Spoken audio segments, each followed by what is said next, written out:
ನಮಸ್ಕಾರ. ವಶಿಷ್ಠ ಉದಂತ ಸುದ್ದಿವಾಹಿನಿಗೆ ಸ್ವಾಗತ. ಇಂದಿನ ಪಂಚಾಂಗ: ವೈಶಾಖ ಮಾಸ, ಕೃಷ್ಣ ಪಕ್ಷ, ಏಕಾದಶಿ ತಿಥಿ, ಪೂರ್ವಭಾದ್ರ ನಕ್ಷತ್ರ, ಮಂಗಳವಾರ. ಈ ದಿನ ಎಲ್ಲರಿಗೂ ಶುಭವಾಗಲಿ. ಇಂದಿನ ಮುಖ್ಯಾಂಶಗಳು: ಕೋರ್ಟ್ ಆದೇಶ ಸ್ವಾಗತಿಸಿದ ಸಂಸದ ಯದುವೀರ್ ಒಡೆಯರ್. ಐತಿಹಾಸಿಕ ದೇವರಾಜ ಮಾರ್ಕೆಟ್ ಪುನರುಜ್ಜೀವನಕ್ಕೆ ರಾಜ್ಯ ಸರ್ಕಾರಕ್ಕೆ ಒತ್ತಾಯ. ಲಿಂಗಾಪುರದ ಬಸ್ ನಿಲ್ದಾಣದಲ್ಲೇ ಗಾಂಜಾ ಡೀಲ್ಗೆ ಯತ್ನ, ಗಾಂಜಾ ವಶಕ್ಕೆ ಅರೇಹಳ್ಳಿ ಪೊಲೀಸರಿಂದ ಭರ್ಜರಿ ಬೇಟೆ. ಅಸ್ಸಾಂ ಮೂಲದ ಇಬ್ಬರ ಬಂಧನ. ಶೃಂಗೇರಿಯಲ್ಲಿ ಮತ್ತೆ ಟಿಡಿಆರ್ ದರ್ಬಾರ್, ಜೀವರಾಜ್ಗೆ ಸುಪ್ರೀಂ ಕೋರ್ಟ್ ಶಾಕ್. ಮರು ಎಣಿಕೆಯನ್ನು ರದ್ದುಗೊಳಿಸಿ ಆದೇಶ. ಕಾಂಗ್ರೆಸ್ ವಿಜಯೋತ್ಸವ.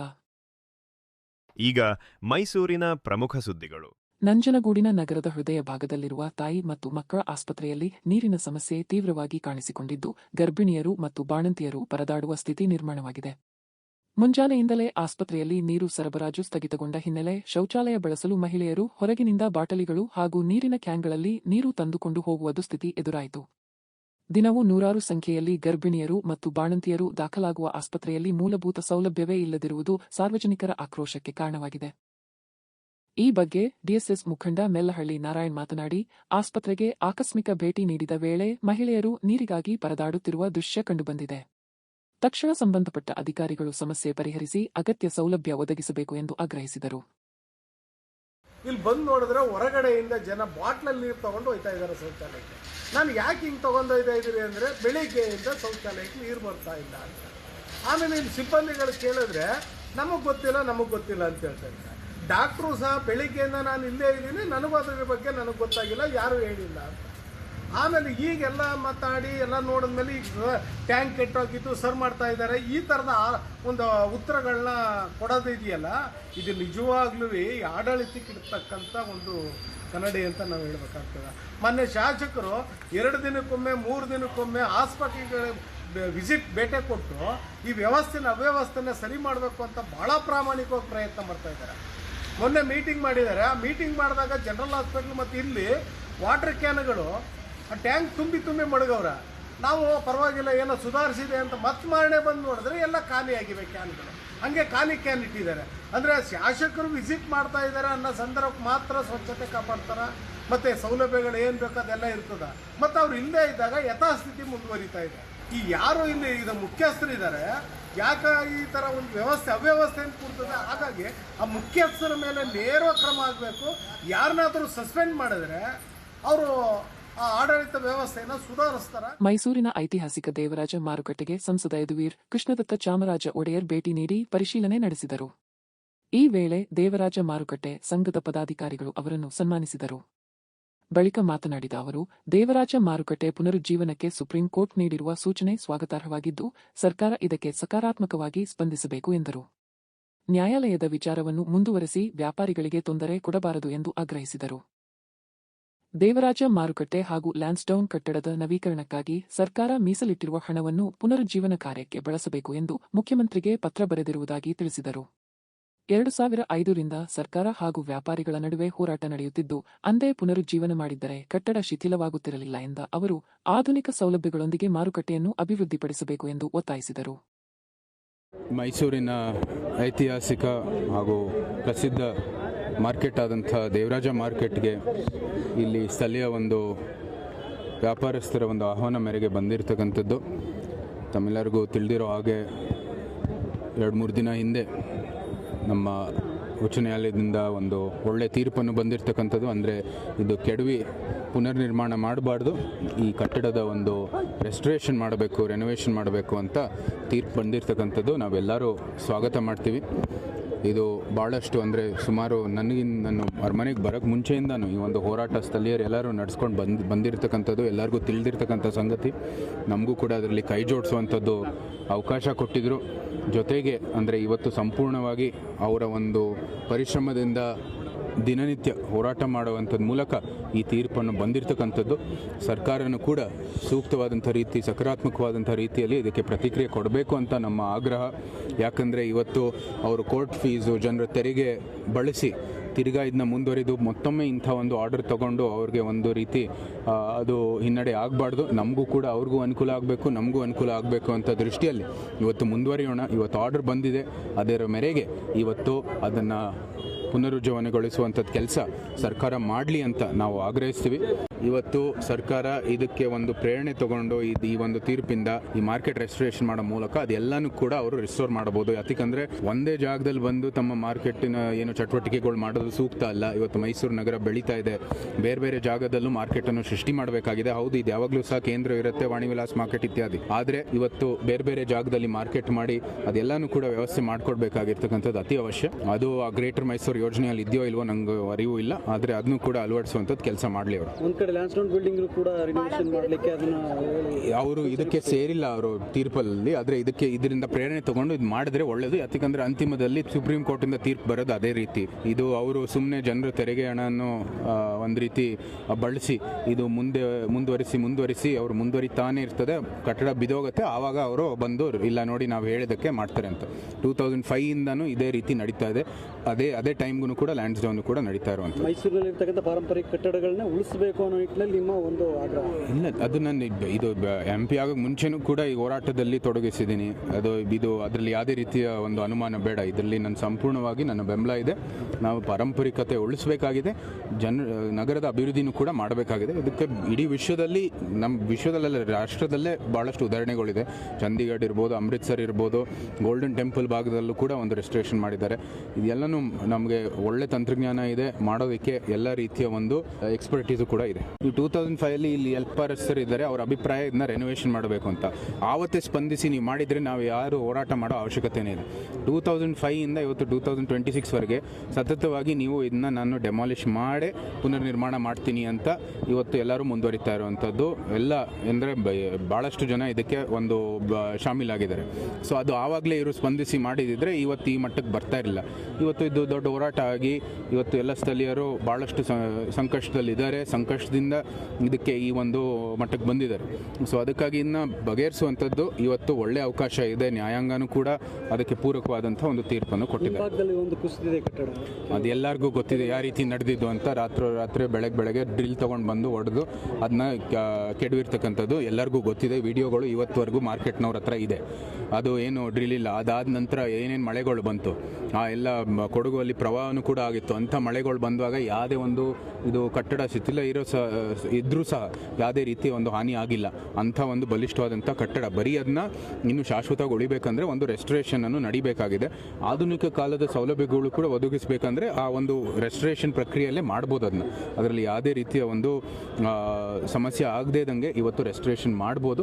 ಸಮಸ್ತ ವ್ಯಾಪಾರಸ್ಥರು ಕೂಡ ಅದಕ್ಕೆ ತಯಾರಿದ್ದಾರೆ. ಅವರು ಕೂಡ ಏನು ಅದು ಒಂದು ವ್ಯವಸ್ಥೆ ಮಾಡಬೇಕಾಗಿದೆ, ಒಂದೊಂದು ಭಾಗ ರೆಸ್ಟೋರೇಷನ್ ಮಾಡೋದಕ್ಕೆ ಇವತ್ತು ಅವರೆಲ್ಲರೂ ಸಿದ್ಧ ಆಗಿದ್ದಾರೆ. ಈಗ ಹಾಸನದ ಪ್ರಮುಖ ಸುದ್ದಿಗಳು. ಬೇಲೂರು ತಾಲೂಕಿನ ಆರೇಹಳ್ಳಿ ಹೋಬಳಿಯ ಲಿಂಗಾಪುರ ಗ್ರಾಮದ ಬಸ್ ನಿಲ್ದಾಣದ ಬಳಿ ಗಾಂಜಾ ಮಾರಾಟ ಮಾಡಲು ಯತ್ನಿಸುತ್ತಿದ್ದ ಅಸ್ಸಾಂ ಮೂಲದ 2 ಆರೋಪಿಗಳನ್ನು ಆರೇಹಳ್ಳಿ ಪೊಲೀಸರು ಬಂಧಿಸಿದ್ದಾರೆ. ಖಚಿತ ಮಾಹಿತಿಯ ಮೇರೆಗೆ ಕಾರ್ಯಾಚರಣೆ ನಡೆಸಿದ ಪೊಲೀಸರು ಆರೋಪಿಗಳನ್ನು ವಶಕ್ಕೆ ಪಡೆದು ಅವರ ಬಳಿಯಿಂದ ಸುಮಾರು 325 ಗ್ರಾಂ ಗಾಂಜಾವನ್ನು ಜಪ್ತಿ ಮಾಡಿದ್ದಾರೆ. ಈ ಕಾರ್ಯಾಚರಣೆಯನ್ನು ಪಿಎಸ್ಐ ಶೋಭಾ ಭರಮಣ್ಣನವರ್ ನೇತೃತ್ವದಲ್ಲಿ ನಡೆಸಲಾಯಿತು. ಬಂಧಿತ ಆರೋಪಿಗಳನ್ನು ವಿಚಾರಣೆಗೆ ಒಳಪಡಿಸಲಾಗಿದ್ದು, ಗಾಂಜಾ ಸಾಗಣೆ ಹಾಗೂ ಮಾರಾಟ ಜಾಲದ ಕುರಿತು ತನಿಖೆ ಮುಂದುವರೆದಿದೆ. ಸಾರ್ವಜನಿಕ ಸ್ಥಳಗಳಲ್ಲಿ ಮಾದಕ ವಸ್ತು ಮಾರಾಟಕ್ಕೆ ಅವಕಾಶ ನೀಡುವುದಿಲ್ಲ ಎಂದು ಪೊಲೀಸರು ಎಚ್ಚರಿಕೆ ನೀಡಿದ್ದಾರೆ.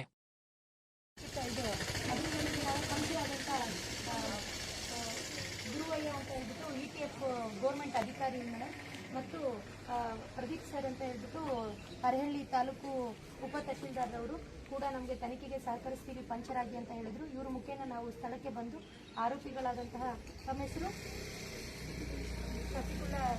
ಶಫೀಕುಲ್ಲಾ ಇಸ್ಲಾಂ ಮತ್ತು ಮೊಹಮ್ಮದ್ ರಫೀಕುಲ್ಲಾ ಅಲಿ ರವರನ್ನ ಕೇಳಲಾಗಿ ಅವರು ತಮ್ಮ ಕೈಯಲ್ಲಿರ್ತಕ್ಕಂಥ ಕವರು ಮತ್ತು ತಮ್ಮ ಅಂಗ ಶೋಧನೆಗೆ ಪತ್ರಾಂಕಿತ ಅಧಿಕಾರಿ ಬೇಕು ಅಂತ ನಮಗೆ ಪೊಲೀಸ್ ನೋಟಿಸ್ನ ನೀಡಲಾಗಿ ಅವರು ನಮಗೆ ನೋಟಿಸ್ಗೆ ಸಹಿ ಹಾಕಿರ್ತಾರೆ. ಹಾಗಾಗಿ ತಾವು ಈ ಒಂದು ತನಿಖೆ ಸಂಬಂಧ ಪತ್ರಾಂಕಿತ ಅಧಿಕಾರಿಯಾಗಿ ಹಾಜರಿದ್ದು ಅವರ ಅಂಗ ಶೋಧನೆ ಮಾಡೋದನ್ನ ಬಿಟ್ಟು ನಮ್ಮ ಅಂಗ ಶೋಧನೆಗಳನ್ನು ನಾವು ಮಾಡ್ಕೋಬೇಕಾಗುತ್ತೆ. ಮೇಡಮ್, ಏನಾದರೂ ಮಾದಕ ವಸ್ತುಗಳು ನಮ್ಮಲ್ಲಿ ಇದೆಯಾ ಅಂತ ಪರಿಸ್ಥಿತಿ. ಈ ದಿನಾಂಕ 11/5/2026 ಬಾತ್ಮೀದಾರರು 9:30 ಗಂಟೆಗೆ ಅರಳಿ ಪೊಲೀಸ್ ಠಾಣೆಗೆ ಕರೆ ಮಾಡಿ ತಿಳಿಸಿದ ಮಾಹಿತಿಯ ಮೇರೆಗೆ 2 ವ್ಯಕ್ತಿಗಳು ಹಾಸನದ ಆಲೂರು ತಾಲೂಕಿನ ಪಾಳ್ಯ ಹೋಬಳಿ ವ್ಯಾಪ್ತಿಯ ಮುದ್ದನಾಯ್ಕನಹಳ್ಳಿ ಗ್ರಾಮದ ಕೆರೆ ಏರಿಯ ಮೇಲೆ ಸಂಚರಿಸುತ್ತಿದ್ದ ಸ್ವಿಫ್ಟ್ ಡಿಸೈರ್ ಕಾರೊಂದು ನಿಯಂತ್ರಣ ತಪ್ಪಿ ಕೆರೆಗೆ ಬಿದ್ದ ಘಟನೆ ನಡೆದಿದೆ. ಮಗ್ಗೆ ಗ್ರಾಮದ ನಿವಾಸಿ ರಾಜು ತಮ್ಮ ಮಗನೊಂದಿಗೆ ಪ್ರಯಾಣಿಸುತ್ತಿದ್ದ ವೇಳೆ ಈ ಅವಘಡ ಸಂಭವಿಸಿದೆ. ಅದೃಷ್ಟವಶಾತ್ ತಂದೆ ಮಗ ಯಾವುದೇ ಪ್ರಾಣಾಪಾಯವಿಲ್ಲದೆ ಪಾರಾಗಿದ್ದಾರೆ. ಕೊಡಗು ಜಿಲ್ಲೆಗೆ ಸಂಪರ್ಕ ಕಲ್ಪಿಸುವ ಈ ಪ್ರಮುಖ ರಸ್ತೆಯಲ್ಲಿ ಪ್ರತಿದಿನ ಸಾವಿರಾರು ವಾಹನಗಳು ಸಂಚರಿಸುತ್ತವೆ. ಆದರೆ ಕೆರೆ ಏರಿ ಅತ್ಯಂತ ಕಿರಿದಾಗಿದ್ದು ನೀರಿರುವ ಬದಿಯಲ್ಲಿ ತಡೆಗೋಡೆ ಇಲ್ಲದಿರುವುದು ಅಪಘಾತಕ್ಕೆ ಕಾರಣ ಎನ್ನಲಾಗಿದೆ. ಘಟನೆ ಬಳಿಕ ಗ್ರಾಮಸ್ಥರು ಆತಂಕ ವ್ಯಕ್ತಪಡಿಸಿ ರಸ್ತೆ ಬದಿಯಲ್ಲಿ ಶೀಘ್ರ ಸುರಕ್ಷತಾ ತಡೆಗೋಡೆ ನಿರ್ಮಿಸಬೇಕು ಎಂದು ಆಗ್ರಹಿಸಿದ್ದಾರೆ.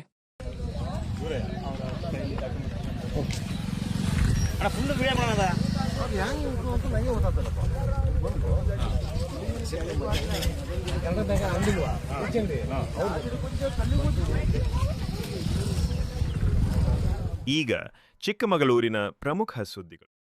ಶೃಂಗೇರಿ ವಿಧಾನಸಭಾ ಕ್ಷೇತ್ರದ ಅಂಚೆ ಮತಗಳ ಮರು ಎಣಿಕೆ ವಿಚಾರದಲ್ಲಿ ಸುಪ್ರೀಂ ಕೋರ್ಟ್ ಮಹತ್ವದ ಆದೇಶ ನೀಡಿದ್ದು, ಕಾಂಗ್ರೆಸ್ ಶಾಸಕ ಟಿ.ಡಿ. ರಾಜೇಗೌಡ ಅವರ ಶಾಸಕತ್ವವನ್ನು ಪುನಃ ಸ್ಥಾಪಿಸಿದೆ. ನ್ಯಾಯಮೂರ್ತಿಗಳಾದ ವಿನೋದ್ ಚಂದ್ರನ್ ಹಾಗೂ ಸಂಜಯ್ ಕುಮಾರ್ ಅವರಿದ್ದ ದ್ವಿಸದಸ್ಯ ಪೀಠ ಹೈಕೋರ್ಟ್ ಸೂಚನೆಯ ಮೇರೆಗೆ ನಡೆದಿದ್ದ ಮರು ಎಣಿಕೆಯನ್ನು ರದ್ದುಗೊಳಿಸಿ ಯಥಾಸ್ಥಿತಿ ಕಾಯ್ದುಕೊಳ್ಳಲು ಆದೇಶಿಸಿದೆ. ಮರು ಎಣಿಕೆಯಲ್ಲಿ ಬಿಜೆಪಿ ಅಭ್ಯರ್ಥಿ ಡಿ.ಎನ್. ಜೀವರಾಜ್ ಗೆಲುವು ಸಾಧಿಸಿದ್ದರೂ ಇದೀಗ ಆ ಫಲಿತಾಂಶ ಅಮಾನ್ಯಗೊಂಡಿದೆ. ಹೀಗಾಗಿ ಟಿ.ಡಿ. ರಾಜೇಗೌಡ ಅವರೇ ಶಾಸಕರಾಗಿ ಮುಂದುವರಿಯಲಿದ್ದಾರೆ. ಆದೇಶ ಹೊರಬಿದ್ದ ಬೆನ್ನಲ್ಲೇ ಎನ್.ಆರ್. ಪಟ್ಟಣದಲ್ಲಿ ಕಾಂಗ್ರೆಸ್ ಕಾರ್ಯಕರ್ತರು ವಿಜಯೋತ್ಸವ ಆಚರಿಸಿದರು. ಪುಕ್ಸಟ್ಟೆ 3 ದಿನ ಪುಕ್ಸಟ್ಟೆ ಎಂದು ಬಿಜೆಪಿ ವಿರುದ್ಧ ಟೀಕೆ ಮಾಡುತ್ತಾ ಸಂಭ್ರಮಿಸಿದರು. ಇದೇ ವೇಳೆ ಮಾಜಿ ಶಾಸಕ ಎಂದು ಟಿಡಿಆರ್ ಹೆಸರಿನ ಬೋರ್ಡ್ ಕಿತ್ತು ಹಾಕಿದ್ದ ಬಿಜೆಪಿಗರು ಕಿತ್ತು ಹಾಕಿದ್ದ ಬೋರ್ಡ್ಗೆ ಹಾಲಿನ ಅಭಿಷೇಕ ಮಾಡಿ ಮತ್ತೊಮ್ಮೆ ಟಿಡಿಆರ್ಗೆ ಜೈಕಾರ ಕೂಗಿದರು.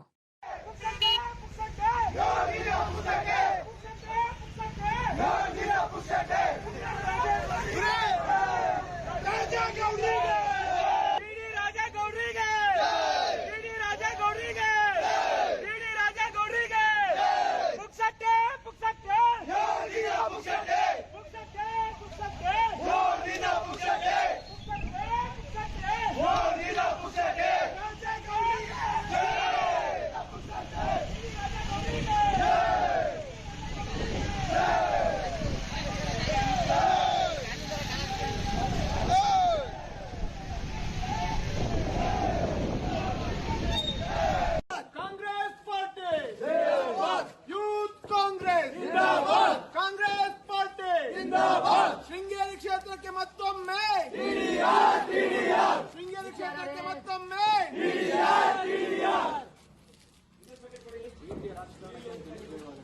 ಪ್ರೀತಿಯ ರಾಜಕಾರಣಕ್ಕೆ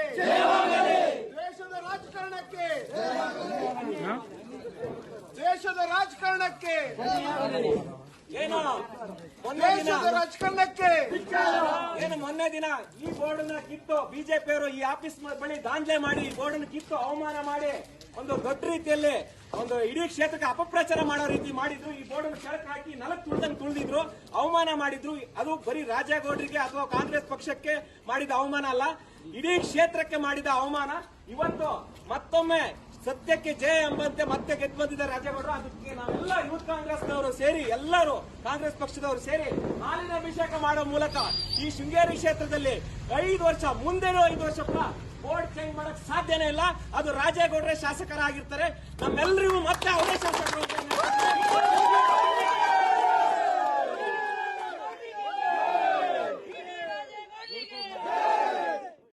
ಕಾಫಿನಾಡಿನಲ್ಲಿ ಕಳೆದ 10 ದಿನಗಳಿಂದ ವಿರಾಮ ಪಡೆದಿದ್ದ ಮಳೆ ಮತ್ತೆ ಅಬ್ಬರ ಆರಂಭಿಸಿದ್ದು, ಕಳಸ ಹಾಗೂ ಕೊಪ್ಪ ತಾಲೂಕಿನಾದ್ಯಂತ ಭಾರೀ ಗಾಳಿ ಸಿಡಿಲು ಸಹಿತ ಧಾರಾಕಾರ ಮಳೆಯಾಗಿದೆ. ಕಳಸ ತಾಲೂಕಿನ ಸೀಗೋಡು ಸಮೀಪದ ಕಾಫಿ ತೋಟವೊಂದರಲ್ಲಿ ಬಿದ್ದ ಭೀಕರ ಸಿಡಿಲಿಗೆ 5 ರಿಂದ 6 ಮರಗಳು ಸೀಳಿಪುಡಿಯಾಗಿವೆ. ಅಲ್ಲದೆ ಭಾರೀ ಗಾಳಿ ಮಳೆಗೆ ದೈತ್ಯ ಮರಗಳು ಧರೆಗೆ ಉರುಳಿದ್ದು ಸೀಗೋಡು ದೇವಗೋಡು ರಸ್ತೆ ಕೆಲಕಾಲ ಬಂದಾಗಿತ್ತು. ನಾಗರಾಜ್ ಅವರ ತೋಟದಲ್ಲಿ ಮರಗಳು ನೆಲಕ್ಕುರುಳಿದ ಪರಿಣಾಮ ಸ್ಥಳೀಯರು ಆತಂಕಕ್ಕೊಳಗಾದರು.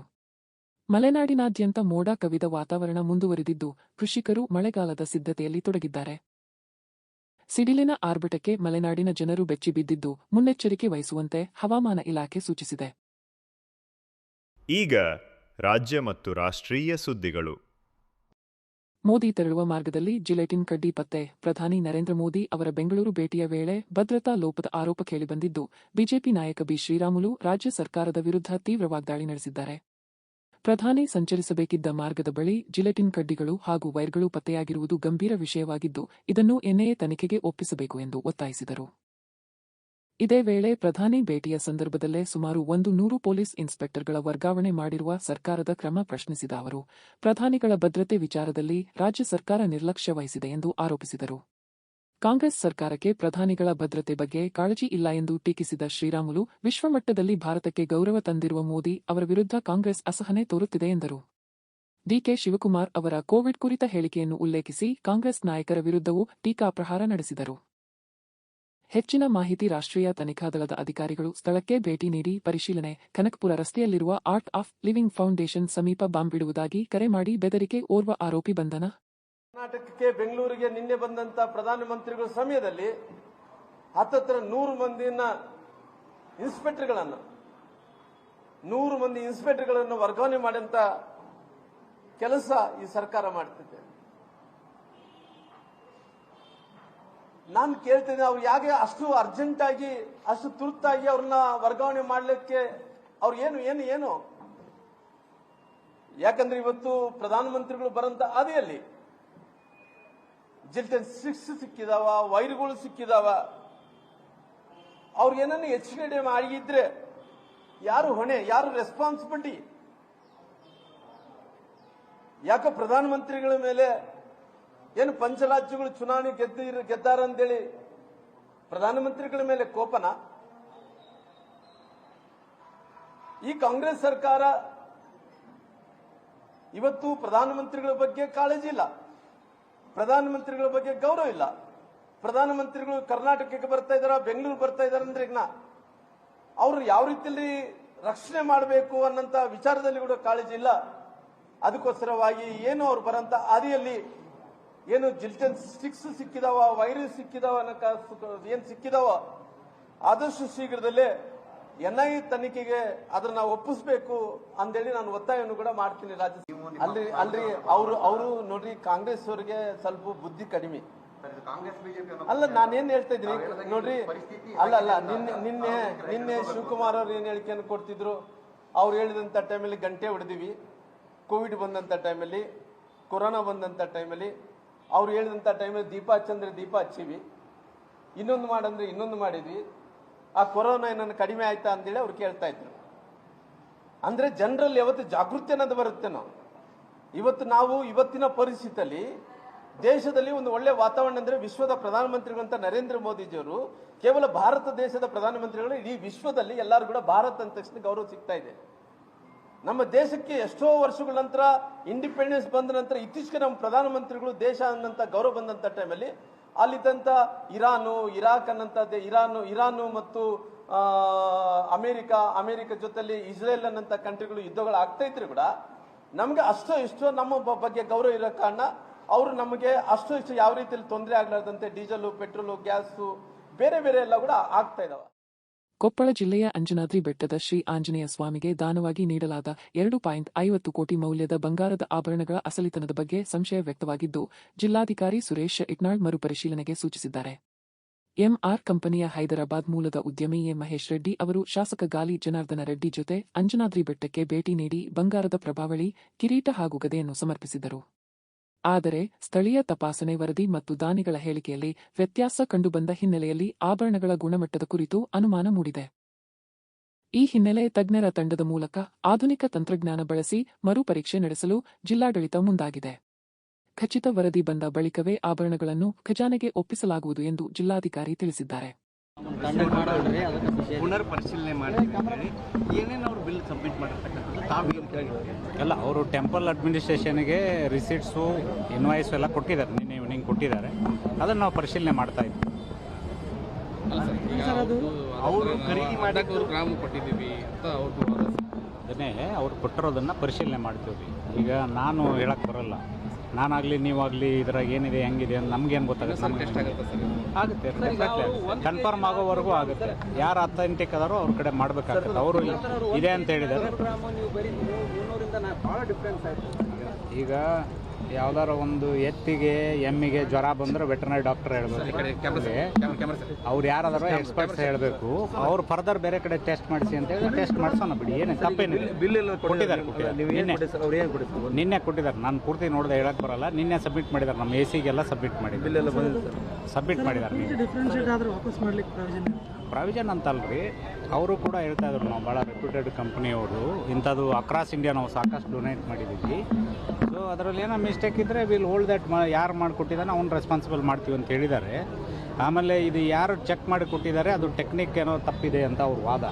ಈ ಟೆಕ್ನಿಕಲ್ಲಿ ಗೊತ್ತಾಗಲ್ಲ, ಲೇಸರ್ ಟೆಕ್ನಾಲಜಿ ಬೇರೆದ್ರಲ್ಲಿ ಮಾಡಿ ಅಂತ. ಅದರಲ್ಲಿ ಯಾರು ಎಕ್ಸ್ಪರ್ಟ್ ಇದ್ದಾರೋ ಅವ್ರಿಗೆ ಒಪಿನಿಯನ್ ಕಳ್ಸೋಣ ಬಿಡಿ. ನಾನು ನಿನ್ನೆ ಕೂಡ ಹೇಳಿದ್ದೆ, ಅವ್ರಿಗೆ ಬಿಲ್ ಕೇಳಿದ್ದೀವಿ, ಕೊಟ್ಟ ಮೇಲೆ ನಾವು ಮತ್ತೆ ಪರಿಶೀಲನೆ ಮಾಡ್ತೀವಿ ಅಂತ ಹೇಳಿದ್ದೆ. ಅದು ಪರಿಶೀಲನೆ ಮಾಡ್ತೀವಿ. ಏನ್ರಿ ಅಲ್ಲ, ಈಗ ನಮ್ಮಲ್ಲಿ ಲೋಕಲ್ ಇದ್ದ ಎಕ್ಸ್ಪರ್ಟೈಸ್ ಪ್ರಕಾರ ನಾವು ಮಾಡಿದ್ದೀವಿ. ನಮ್ಮ ರಾಜ್ಯದಲ್ಲಿ ಬೇರೆ ಕಡೆನೂ ಎಕ್ಸ್ಪರ್ಟೈಸ್ ಇದೆ, ಇದಲ್ಲದೆ ಹರಿಯಾಣದಲ್ಲಿದೆ ಅಂತೆ. ಓಕೆ, ಇವನ್ ನಾನು ಎಕ್ಸಾಂಪಲ್ ಹೇಳ್ತಾ ಇದ್ದೀನಿ. ಇವನ್ ಅಟ್ಟಿ ಗೋಲ್ಡ್ ಮೈನ್ ಅವರು ಹರಿಯಾಣ ಕಳಿಸ್ತಾರಂತೆ ಗೋಲ್ಡ್ ಬಾರ್ ಚೆಕ್ ಮಾಡೋದು. So we don't have expertise. ಪರಿಶೀಲನೆ ಮಾಡ್ತಾರೆ ಪಾಪ. ಅವ್ರು ಬಿಲ್ ಕೊಟ್ಟಿದ್ದಾರೆ, ನಿನ್ನೆ ಪರಿಶೀಲನೆ ಮಾಡಿಸ್ತಾರೆ. ಪರಿಶೀಲನೆ ಆದ್ಮೇಲೆ ಖಜಾನೆ ಕಳಿಸೋದು ಸರ್. ನಿಮ್ದು ಯಾವಾಗ ಖಜಾನೆ ಕಳಿಸೋದು? ಹೆಂಗೆ ನೀವು ಪರಿಶೀಲನೆ ಯಾವ ಎಲ್ಲಿ ಪರಿಶೀಲನೆ ಮಾಡಿ ಖಜಾನೆ ಕೊಡ್ತೀವಿ. ಅಲ್ಲಿ ತನಕ ಅಲ್ಲಿ CCTV ಎಲ್ಲಿ ಮಾಡಿಸ್ತಾರೆ? ಹೆಂಗೆ ಮತ್ತೆ ವ್ಯವಸ್ಥೆ ಮತ್ತೆ ಬೇರೆ 300 ಗ್ರಾಮ್ ಮಾಡ್ಯಾರ. ಈಗ ಮತ್ತೆ ಬೇರೆ ಅಂದ್ರೆ ಹರಿಯಾಣ ಕಳಿಸ್ತಿರೋ ಬೇರೆ ಲೇಸರ್ ಟೆಕ್ನಾಲಜಿ ಯೂಸ್ ಮಾಡ್ಕೊಂಡು ಹೇಳಿದ್ರು ಅವರು. ಬೇರೆದೆಲ್ಲ ಏನೋ ನೈಟ್ರಸ್ ಆಕ್ಸೈಡ್ ಏನೇನೋ ಹೇಳ್ತಾರೆ ಬೇರೆದ್ದು. ಆ ಫೀಲ್ಡಲ್ಲಿ ಎಕ್ಸ್ಪರ್ಟೈಸ್ ಇರೋರ ಜೊತೆ ಚರ್ಚೆ ಮಾಡಿಕೊಂಡು ಅವ್ರು ಎಲ್ಲಿ ಚೆಕ್ ಮಾಡಿಸ್ತಾರೆ ಅಲ್ಲಿ ಚೆಕ್ ಮಾಡಿಸ್ತಾರೆ. ನಂತರ ಮಾಧ್ಯಮಗಳು ಬಿಡುಗಡೆ ಮಾಡಿಸ್ತಾರೆ. ಹಾಂ, ಇದು ಅಧಿಕಾರಿಗಳೇ ತಪ್ಪು ಮಾಹಿತಿ ಕೊಡ್ತಾ ಇದ್ದಾರೆ ಅಂತ ಅವರು ಸ್ಪಷ್ಟೀಕರಣ ಕೊಡಬೇಕು. ನಾನು ಜೋಲರ್ ಅಲ್ಲ, ನೀವು ಜೋಲರ್ ಅಲ್ಲ, ನಿಮಗೂ ಗೊತ್ತಾಗಲ್ಲ, ನಮಗೂ ಗೊತ್ತಾಗಲ್ಲ. ಯಾರು ಕೊಟ್ಟಿದ್ದಾರೆ ಅದ್ರ ಬೇಸ್ ಮೇಲೆ ಹೇಳ್ತಾ ಇದ್ದೀವಿ. ಸೊ ಇವನ್ ಅದರ್ಸ್ ಆರ್ ಒಪೈನಿಂಗ್ ಅದೇನೋ ಲೇಸರ್ ಟೆಕ್ನಾಲಜಿ ಒಳಗೆ ತಪ್ಪು ತೋರಿಸ್ತದೆ, ಸರಿಯಾಗಿ ಮಾಡಿಸ್ಬೇಕು ಅಂತ. ಯಾರು ಆ ಫೀಲ್ಡಲ್ಲಿ ಎಕ್ಸ್ಪರ್ಟೈಸ್ ಐತೋ ಅವ್ರ ಕಡೆ ಚೆಕ್ ಮಾಡಿ ಹೇಳ್ತೀವಿ ಬಿಡಿ. ಅವರು ಕೂಡ ಹೇಳಿದ್ದಾರೆ, ನಾವು ಪ್ರತಿಷ್ಠಿತ ಕಂಪ್ನಿ ಇಂಡಿಯಾದಲ್ಲಿ ಇಂಥ ಭಾಳಷ್ಟು ಕೊಟ್ಟಿದ್ದೀವಿ, ನಾವು ಏನೇ ಯಾರು ನಡುವಿನವ್ರು ಮಿಸ್ಟೇಕ್ ಮಾಡಿದ್ರು ಬೇಕಾದ್ರೆ ಅದಕ್ಕೆ ನಾವು ಸರಿ ಮಾಡಿಕೊಡ್ತೀವಿ ಅಂತ ಹೇಳಿದ್ದಾರೆ. ಹಂಗೇನಾರ ಇದ್ರೆ ಅವ್ರು ಸರಿ ಮಾಡಿಕೊಡ್ತಾರೆ. ಮೀಟಿಂಗ್ ಏನಾಯ್ತು? ಯಾವ ಕೆರೆದ್ರಿ?